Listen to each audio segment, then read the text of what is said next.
Tom, congratulations on the film. It's really awesome, and I know our readers are going to absolutely love this for their families. Thank you. It's really nice to hear that. You know, you saw it about half an hour after I did, so it was... Oh, my goodness. It was great to have the opportunity to, you know, almost see it at the same time and get a chance to hear your opinion.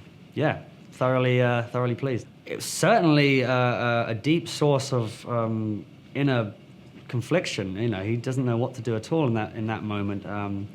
I think when Clavius leaves Rome, turns his back on the Roman army, he takes that quite personally, Lucius, followed by a desire to fill his position, really, and I think is quite happy to be leading the manhunt, and almost looking forward to putting justice to this, and you know, to essentially highlight the fact that this is treason. It's only when he gets there eye to eye with his mentor that maybe things become a little more difficult.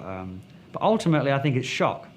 This is someone that he has idolized all his life, who has had a very clear, black and white, you know, crystal moral teachings and religious teachings, and for all that just to go in a flash, and suddenly he's helping 11 what looks like peasants run wild. It's so bizarre to him that I think it comes, you know, as a shock, but also there's definitely something inside of him that is telling him that this is the right thing to do. You know, you have to bear in mind, for a Roman soldier to willingly commit treason, I think, is probably the worst thing that they could do. So it's not something that he would take on lightly, I don't think. And someone just actually reminded me that essentially he held Christianity in his hands, because if he had killed the disciples then maybe we wouldn't be talking about it here today, fictitiously, of course. But yeah, I thought it was a great scene. I thought it came across really well. I thought Joe's performance towards the end was very compelling. Physically, mainly, other than the horse riding, which was a bit touch and go at times, the heat was something of...